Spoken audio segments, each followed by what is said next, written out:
Okay, so if you haven't figured it out lately, I've been on a bit of a cut auto kick, and part of that stems from my big purchase at the National, and then I've also had a lot of fun making cheaper cuts on my own. With that being said, this isn't necessarily a new interest of mine, it's just been more or less renewed. I have picked up licensed cut autos in the past, but I'm pretty selective about which ones I ultimately buy, because most of the time it's a lot cheaper to just buy the signatures themselves, and I don't mind doing that. With that being said, I thought it would be fun to sort of take stock of the licensed cut autos I currently own, and a good way to go about doing so would be to rank my top 5. Like any other list, there needs to be some parameters, so I'm going to keep things simple. The cards have to be from major manufacturers, and the autographs have to be built inside.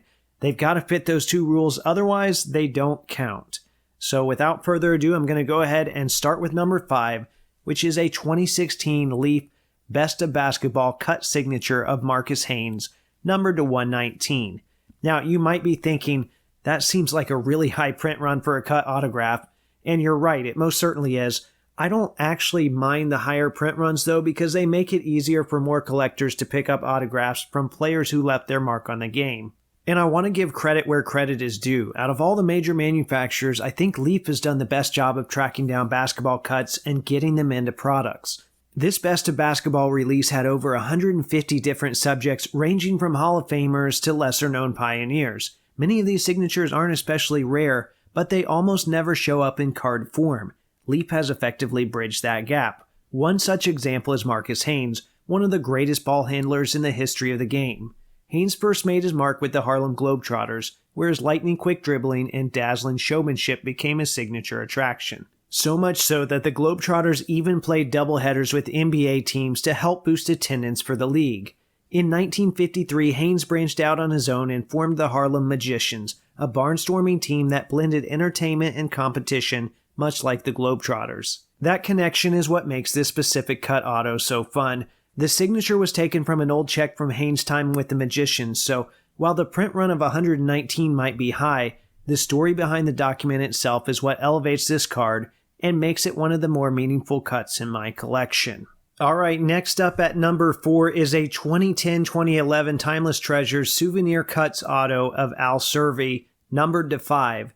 And this particular cut is from the first couple years of Panini's NBA license, when they were still trying to figure a lot of things out. One thing they absolutely nailed right away, though, was honoring the game's pioneers. For example, if you look at the first National Treasures checklist, there's a massive run of retired legends, about 85 cards, with a heavy focus on those foundational Hall of Famers. It was during this time that Panini also put out a really nice pair of cut auto sets in a product called Timeless Treasures. And unlike later sets which blended sports and pop culture, these early versions kept the spotlight squarely on basketball. They featured names like George Mikan, Nat Holman, and Chick Hearn. Now, while most of the cuts in the 2010 iteration were 101s, a few players like this Al Servey were numbered a little bit higher. And honestly, Servey is a great example of why Panini's approach worked so well in those early years. He might not be a household name today, but back in the 1940s and early 50s, he was one of the toughest and most influential guards in the game. He not only starred as a player, but also pulled double duty as a player coach for the Syracuse Nationals, a role he kept until retiring from the court in 1953. Servey's Nationals were consistently in the mix during his tenure, reaching the NBA Finals in 1950 and 1954, and finally breaking through with a championship in 1955. He was eventually inducted into the Basketball Hall of Fame in 1985, cementing his legacy as one of the key figures bridging the old NBL days with the modern NBA. Al Servey was never the hardest autograph to track down, but seeing him included in a licensed pack-pulled product gave his signature a different kind of weight. It showed that Panini understood the value of honoring players who helped shape the league, even if they weren't household names anymore. So when I look at this card, it's more than just a signature from a bygone era, it's a tangible link back to the game's roots and to one of the men who helped lay the foundation for the NBA we know today. Alright, so the next cut auto on the list is actually from a football set, although it's not a football player, and for that matter, it's not a basketball player either, but it's still one of my favorite cuts. It is a 2008 Playoff National Treasures historical cut of H.R. Haldeman, numbered 1 of 1. I know I'm hitting you back to back with some obscure names here, but that's one of the reasons I love cut autos so much. Some of these sets venture quite a bit outside the norm, and H.R. Haldeman is no exception. he is best known for serving as White House Chief of Staff from 1969 to 1973. It was there that he earned the nickname the Iron Chancellor because of his tight control over access to President Nixon. It was pretty much him and John Ehrlichman that were considered Nixon's right-hand men. And if you've ever read the book or even seen the movie All the President's Men, you've already come across those names quite a bit. That book was, of course, about the Watergate scandal and the journalist who uncovered the political corruption that led to Nixon's resignation. I will come back to Watergate later on. What you need to know for now, though, is that Haldeman played a role in all of that and was ultimately convicted of perjury, conspiracy, and obstruction of justice. He ended up serving a total of 18 months in prison. I went through a phase about 10 or 11 years ago where I read or watched anything Watergate related that I could get my hands on. That era of U.S. history fascinates me, and President Nixon is one of the main reasons why. It should be no surprise then that I started collecting signatures of all the people involved, and even making my own All the President's Men themed custom autograph set. Well, I couldn't have a set like that and not include Haldeman, so I set up a saved search for him because his signed items, primarily books and letters, were not always easy to come by. So I couldn't believe my eyes one day when that saved search lit up, and it was a certified cut auto, listed on ComC of all places, coincidentally enough. And to be honest, I didn't even know that this card existed until I saw it because, it's a 101, I'm not scouring football checklists, and why would a company even bother making a card for Nixon's chief of staff? Regardless, I knew that I had to have it, and I actually knew who the seller was, and we were able to work out a deal pretty quickly. I paid a little more than I wanted, but at the same time, this was one of those cards that was perfect for my collection, and I wasn't going to leave it behind. Okay, I mentioned the whole Watergate scandal in describing that last one. This next card is another name tied to that mess, but this time it's someone who also happens to be famous in the world of basketball. It is a 2009-2010 Panini Timeless Treasures souvenir cut auto of Larry O'Brien, numbered 1 of 1.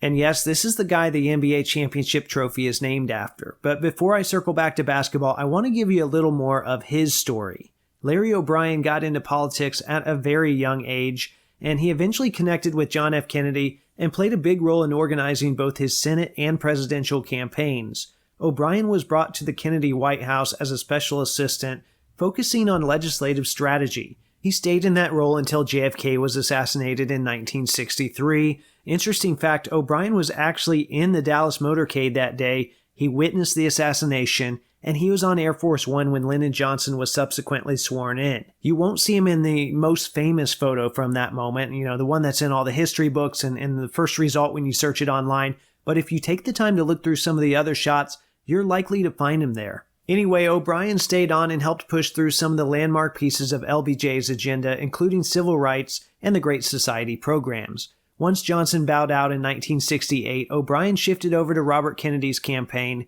only to see RFK tragically assassinated later that summer. From there, he joined Hubert Humphrey's run and was later appointed chairman of the Democratic National Committee, whose headquarters was housed inside the Watergate complex, meaning O'Brien's office was in there too. In May of 1972, a group of burglars tied to Nixon's re-election campaign planted listening devices in his office. When some of those bugs failed, they broke in again to try and fix them, but this time they were caught. That arrest triggered the Watergate scandal, which I referenced earlier, and spiraled into one of the biggest political controversies in American history, and ultimately forced Nixon to resign. O'Brien eventually stepped down from his role as DNC chairman, but by that point he was already cemented as one of the most influential Democratic strategists of his era. In 1975, he made the jump into basketball, becoming the third commissioner of the NBA. During his time in charge, he oversaw the ABA-NBA merger, he helped expand the league, and set the stage for the boom of the 1980s. It's a pretty wild career arc: presidential campaigns, Watergate, and then the NBA. And that's why I love this cut auto so much. Sure, you can get a signed index card of O'Brien for, maybe $40, maybe even less than that if you're patient, but having his autograph inside a licensed NBA product, complete with the league logo, that's a whole different ballgame. This one surprised me when it showed up on eBay not long ago, but it hit all the right notes for me: political history, basketball history, and a great design from Panini. It's a perfect example of the weird but meaningful crossovers that make this part of the hobby so much fun. Alright, so if you tuned in for some of my national content, you probably already know number one, but I didn't get to talk about it in much detail, and I really like it, so I'm more than happy to talk about it again. It is a 2021-22 Panini Eminence Cut signature of Robert Kennedy, numbered 1 of 1. And by this point, you're probably wondering why someone born in the late 80s is so interested in 60s and 70s political history. A big reason is that my mom was really into US presidents when I was growing up, and that became something we bonded over. For us, it was more about pop culture and Americana than politics, so I've always had at least a surface level interest in that particular era. Well, about 15 years ago, Mom sent me a DVD of the movie Bobby, which tells the story of Robert Kennedy's assassination through different perspectives. I knew a lot about JFK, but not so much about Bobby. And around the same time, I started reading some of Hunter S. Thompson's works, including Fear and Loathing on the Campaign Trail in '72. From there, my curiosity just took off, and since then I've traveled to different Kennedy exhibits, read countless books, and watched just about every documentary I could find. It's probably obvious from my collecting content, but when I get into a topic, I really dive in. And Robert Kennedy has always been a major what if for me. Of course, it's not a guarantee he would have won the presidency in 1968, but if he had, what happens with Vietnam? What impact would that have had on the civil rights movement? Obviously there wouldn't have been a Watergate, but what other scandals might have come about? I've got all these questions, and of course we'll never know the answers, but it's something I often think about. And I think that's part of why I wanted to bring him into my collection in a tangible way. Collecting has always been about storytelling for me, and with RFK the story is so layered and unfinished that it just felt right to eventually chase a cut autograph. There have been a few leaf cuts over the years, but that was pretty much it until this 2021 Eminence cut. It sold a few years ago on one of the bigger platforms, but I wasn't really in a position to make a run at it at the time. It surfaced again at the start of this year on eBay with what I thought was an astronomical price. Eventually the listing disappeared, and I just assumed it sold in person at a show. Fast forward to the National. I'm walking the floor, and sure enough I stumble across the same card, with once again a price that I believed was way too high. But I felt like, now that I could talk to them in person, maybe I could finally make some progress. Well, that feeling quickly went away. I made 2 offers in the first couple days, but the seller wouldn't budge. In fact, the second counter came back even higher. I tried to move on. I said, you know what, it's just not going to happen, but it kept gnawing at me. Eventually, I regrouped, I sold some things in the hotel lobby, and went back the next morning with a stronger offer. This time, the seller accepted in seconds.